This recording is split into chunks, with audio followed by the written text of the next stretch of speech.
చర్యలు గట్టిగా ఎదుర్కొంటాం. గౌరవ ఎస్పీ గారితో నిన్న రాత్రి మాట్లాడాను, ఇప్పుడు ఉదయం మాట్లాడాను. జరిగిన గత విషయాలు ఏదన్నా ఉంటే అవి బయట పెట్టండి. ఇప్పుడు ఎవరైతే ఈ దాడికి పాల్పడ్డారో వాళ్ళని ఐడెంటిఫై చేసి వెంటనే కస్టడీకి తీసుకోండి అని చెప్పి కోరుతున్నాం. జరగని దాడిని జరిగినట్టుగా చేసి గాలివీడులో ఎండిఓను నానా రభస సృష్టించారే, ప్రత్యేక విమానంలో వచ్చారే పవన్ కళ్యాణ్ గారు.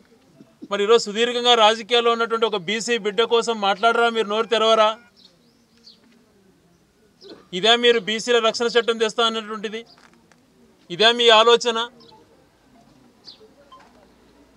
మాకు సేవ చేయడం తత్వంతో ఉన్నటువంటి వ్యక్తులం. ఎవడో చేసే తాటాక చప్పులకు, అస్తవ్యస్తమైన మాటలకు ఒక ఇంచు కూడా కదలం. రాటు తేల్తాం, తోడుగా ఉంటాం. ఇట్లాంటి పోలీసులు తమ చర్య పరిధిలో ఏదైతే డ్యూటీ చేయాలో వాళ్ళు చేయకపోతే ఇంకా మేము కూడా ఆలోచన చేయాల్సి వస్తుంది. ఇప్పటికైనా కోరుతున్న పోలీస్ అధికారిని, మీకు అన్ని వ్యవస్థలు ఉన్నాయి. మారుమూల అటవీ ప్రాంతాలలో ఎక్కడైనా చేసినా కూడా గంటల వ్యవధిలో అరెస్ట్ చేసేటువంటి యంత్రాంగం ఉంది.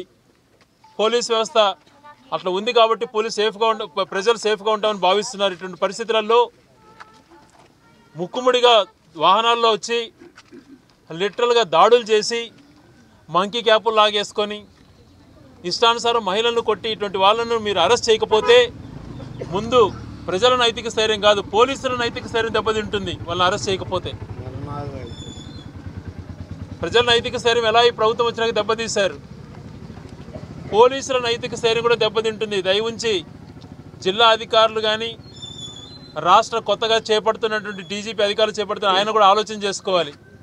చిత్తశుద్ధి అన్నటువంటిది మీలో కొద్దిగా ఉన్నా కూడా నిన్న రాత్రి దాడికి పాల్పడిన వాళ్ళందరినీ వెంటనే అరెస్ట్ చేయాలని చెప్పి గట్టిగా ప్రభుత్వాన్ని డిమాండ్ చేస్తూ ఇటువంటి కార్యక్రమాలు చేపట్టడం, భవిష్యత్తులో కొనసాగడం సహించేది లేదు. ఒక పార్టీ వాళ్ళని టార్గెట్ చేసి చేస్తుండడం చాలా దుర్మార్గం. గౌరవ మాజీ ముఖ్యమంత్రి జగన్మోహన్ రెడ్డి గారి దృష్టికి కూడా తీసుకెళ్ళడం జరిగింది. తను కూడా ఈరోజు దీన్ని ఎలా స్పందించాలనో ఆయన కూడా ఖచ్చితంగా చర్యలు చేపడతారు. మరొకసారి పోలీస్ అధికారులు అడుగుతున్నాను, మీరు టెంపరీ 2 రోజులు 3 రోజుల పరిధిలో మామూలుగా అయితే 5 గంటల్లోనో 6 గంటల్లోనో చేయాలి, కానీ మీరు 2 రోజులు తీసుకోండి. కానీ ఎవరైతే దాడికి పాల్పడ్డారో వీళ్ళు అరెస్ట్ చేయకపోతే ఖచ్చితంగా పోలీసుల పైన కూడా మేము ప్రైవేట్ కేసులు ఫైల్ చేయాల్సి వస్తుందని చెప్పి తెలియజేస్తూ, దాడి జరిగిన చోట వెంటనే స్పందించేటువంటి విధంగా ఉండాలి అని చెప్పి కోరుతూ, తెలుగుదేశం పార్టీ మళ్ళీ ఆలోచన చేయాలి. వాళ్ళు ఏ రకంగా ఎన్నికల కోసం మేనిఫెస్టోలో ఏది పొందుపరచడం చేయలేక అస్తవ్యస్తంగా రెచ్చగొట్టారు. గతంలో బీసీలకు మీద ప్రత్యేక చట్టం తెస్తామన్నారు, ఎక్కడ ఏమవుతోందో. ఈరోజు ప్రతి ఒక్కరు కూడా రాష్ట్ర బీసీ నాయకులు కానీ రాష్ట్రానికి సంబంధించినటువంటి ప్రజాప్రతినిధులు అందరూ కూడా ఈ విషయంలో స్పందించాలని చెప్పి కోరుకుంటున్నాను.